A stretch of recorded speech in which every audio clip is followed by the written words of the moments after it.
Hi everyone, this is Hello. Michael and Analia. We are coming to you for Testimony Tuesday, and you gotta please bear with us. It's Monday night and it's late. We're tired because we're getting ready to take a little vacation with the kids for a few days, so I'm just trying to wrap it up, and you know how that is. We wanted to talk today about making the effort to restore your marriage. Sometimes when you are going along, you're in a crisis marriage as we were, or everything that you've tried just doesn't seem to work, and we tried that too. We went down a lot of different avenues before we found this ministry, and it just didn't seem like there was a way out at all until we got this message. And once we got a hold of it, we knew that making the effort was going to be definitely the thing to do. And not just for us. I know this was a second marriage both for Michael and I. He was divorced from his first wife, and I was a widow from my first marriage, and there was that. I know that neither one of us wanted to be apart, not married any longer. We had, when we first met one another and were getting involved in a relationship, we felt that we were getting a second chance, and there was the effort for that. There was an effort, just I believe, on the level of really wanting to experience something deeper than we had experienced in our first marriages. Would you agree on that? Yeah, I'd agree with that. Yeah, just, we knew it was different. This was the first time for both of us two getting married that we were actually marrying someone else who was a believer. And so that was a really big deal, something new for both of us. And unfortunately, being a believer doesn't always mean that you're going to have a fantastic marriage, like we're experiencing more now, because we are doing it the way that God is calling us to do. I just think that there was that also was a reason for an effort. We wanted to experience more, and also when we decided that we were going to make this effort, and I was going to put the divorce on hold, and we were going to really give this a last-ditch effort with Joel and Kathy's ministry. The other thing that came into play was our children. And, both of us come from broken homes. Michael's mom did remarry. However, your stepdad was kind of uninvolved. He was uninvolved, and yeah, he was a heavy drinker, worked a lot, really wasn't around, and pretty much just left their marriage in my mom's hands, and the raising of the kids in my mom's hands. Yeah. And my mom divorced my dad when I was 2, and she never remarried, she never really dated, so I knew that that wasn't the kind of marriage that I wanted for myself, and Michael didn't want that for himself, and we really didn't want that for our children at all. We had an opportunity last week to be interviewed for a book that's being written on couples who were separated or on the brink of divorce and then decided to work towards restoration. And one of the questions that we were asked was,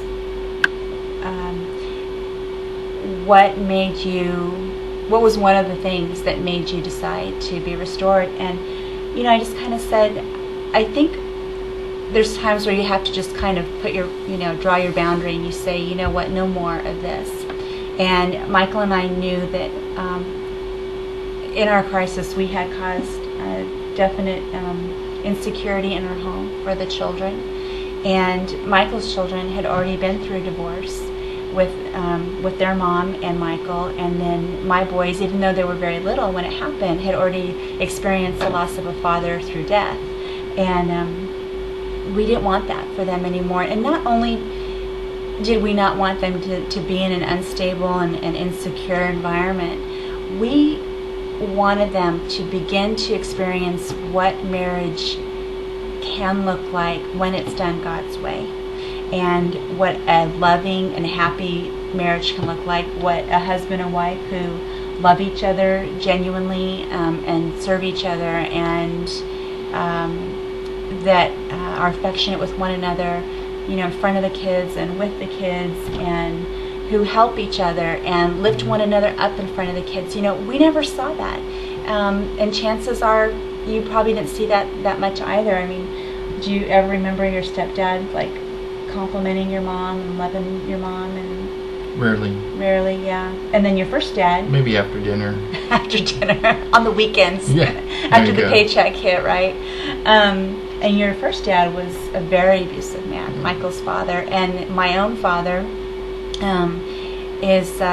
was abusive and out of jail, and sadly he's 63 years old and still is a drinker and a drug abuser. So, you know, we just decided that we didn't want our children to see anything. Another broken home. Yeah, another broken home. We wanted to begin to set an example for them. Oftentimes, girls will marry their fathers, or they won't marry any higher than their father. And then oftentimes a young man will become the kind of husband that his father was. And I can remember when Michael and I were in counseling, one of the things that I had said to him in our bad days that really just cut him to the quick was that he was just like his father. Now, I never met Michael's father, either one of them. I was speaking of his first father when I made that comment. And for Michael, that was like one of the lowest of the low things I ever could have said to him, because he never wanted to be anything like his father, not even associated with him in any way, shape, or form based on his character.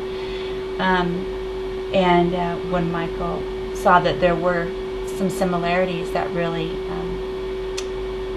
shook my world. Yeah, really rocked his world. So we want our boys to grow up being godly, not just godly men, but godly husbands. We want them to love their wives as Christ loved the church, and lay their lives down for their wives, and love them with agape love, and bless them and serve them, and have great healthy kids. And we want our daughter, to not settle for any man who is less than what she deserves as a daughter of God. You know, we don't want her to settle for anything less than that. All of our children are amazing, as I'm sure all of yours are amazing. And we want them to experience an amazing relationship when they get married. Yeah, I want the boys to be confident that they can win their wife's heart and make them happy. Yeah, so important. And not just be grasping at the win and trying everything under the sun, like most of us have done in our marriages. Totally. I want them to be able to see it, and they are beginning to see it within our marriage, that that their dad can win their mom's heart, and therefore, really awesome. When they're ready to, they can do it themselves, and not just have to read. They'll know how. Hundreds of books to look for the answer. They'll know how. They'll have the tools, and to them, they won't even have to think about the tools. Like we have, and we've learned them. It'll just be. That's just who they are, and that's be ingrained in their nature. Absolutely, and that's huge. And so that was a big part of the effort.